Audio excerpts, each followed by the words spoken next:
देखिए पिछले 50 सालों 60 सालों से प्रॉपर्टी के दाम बहुत बढ़े हैं, तो घर को एक निवेश का जरिया भी मानने लगे हैं, क्योंकि जमीन सीमित है। लोगों के पास पहले संपत्ति लेके रख लेते थे भविष्य के इस्तेमाल के लिए, लेकिन जैसे जनसंख्या बढ़ती गई, डिमांड बढ़ती गई, तो प्रॉपर्टी निवेश का एक विकल्प हो गया, जो कि पहले नहीं होता था।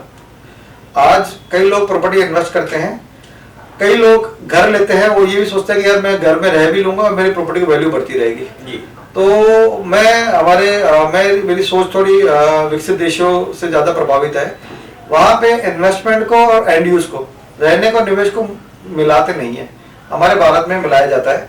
ऑफकोर्स आज से 25 से 50 साल पहले परिस्थिति ऐसी थी कि हमारे पेरेंट्स के लिए एक ही घर बनाना बड़ी बात होती थी। वो जो रिटायरमेंट का बनाता था, वो बनाता था, सालों बाद उसकी वैल्यू बढ़ जाती थी, तो लोगों को लगता था यार दोनों काम हो गए। जबकि मैं व्यक्तिगत रहता हूँ कि जहाँ निवेश कर रहे हैं वहां रहने का ना सोचे, और जहाँ रहने का सोच रहे हैं वहां निवेश करना सोचे। हाँ, अगर जहाँ रह रहे हैं और आपको प्रॉफिट हो जाता है तो बहुत बढ़िया है। या आप जहाँ निवेश कर रहे हैं और रहने का भविष्य ऑप्शन है तो वो बोनस है। बट प्लानिंग ऐसी कभी नहीं होनी चाहिए कि जहां में दोनों चीज हो जाए, क्योंकि दोनों चीजें आपको कभी नहीं मिलेंगी। दोनों से आपको कॉम्प्रोमाइज करना पड़ेगा।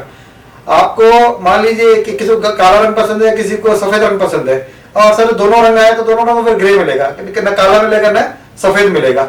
तो आपका प्राइमरी उद्देश्य क्या है? सबसे पहले तो देखिए, अगर आपके पास घर नहीं है तो पहला उद्देश्य होना चाहिए आपका रहने के लिए घर। लेकिन कई लोग ऐसे होते हैं जो कि लोकल उस शहर में नहीं रहते हैं, किसी दूसरे शहर में रहते हैं। अगर आपको लगता है उस जिस शहर में आप रहते हैं 5 साल से ज्यादा आप रह सकते हैं तो खरीदना सही है। अगर 5 साल से कम लगता है नहीं, उससे कम रह सकते हैं, उससे पहले ट्रांसफर हो सकता है, तो किराए वाला ऑप्शन अच्छा रहता है। और रही बात फ्लैट और घर में से, फ्लैट और घर दोनों के प्लस और माइनस दोनों पॉइंट होते हैं।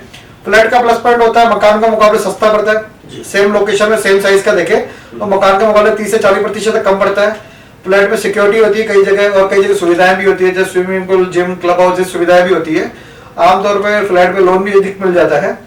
अगर आपका ये दायरा है, बजट की लिमिटेशन है और आपको सुविधाएं चाहिए, सुरक्षा चाहिए, तो आप फ्लैट लीजिए।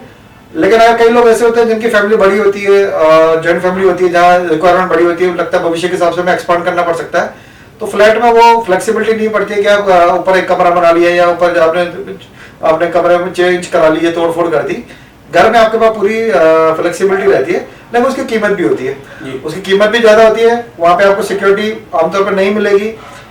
जो साफ सफाई, मेंटेनेंस, क्लब हाउस सुविधा भी बहुत महंगी पड़ती है अपने व्यक्तिगत रूप से।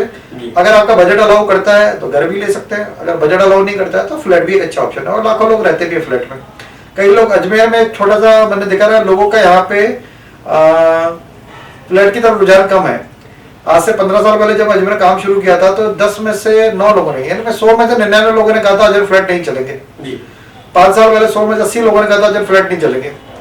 5 साल पहले 100 में से 70 लोगों का फ्लैट नहीं चलेगा, और अभी 100 में 60 लोग कहते हैं जब फ्लैट नहीं चलेंगे। लेकिन ये आप दे रहे हैं, दायरा बढ़ता जा रहा है। अभी 40% लोग फ्लैटों की तरफ मूव होने लगे हैं। फ्लैट के अपने प्लस पॉइंट है। फिर हर किसी चॉइस अलग होती है। जहाँ घर में सीनियर सिटीजन होते हैं उनकी प्रेफरेंस होती है कि घर ले। यंगस्टर होते हैं, नौकरी पेशा वाले होते हैं, जिनके लिए सिक्योरिटी कंसर्न होता है या बजट कंसर्न होता है, उनके लिए फ्लैट अच्छा विकल्प रहता है। तो आपको ये देखना है कि आपकी रिक्वायरमेंट क्या है, आपकी जरूरत क्या है, उसी अनुसार निर्णय लें। अधिक जानकारी के लिए व्यक्तिगत रूप से मिले, कॉल करेंगे तो हम एक्सप्लेन डिटेल में कर सकते हैं कि आपकी जरूरत के मुताबिक आपको सलाह दी जाए।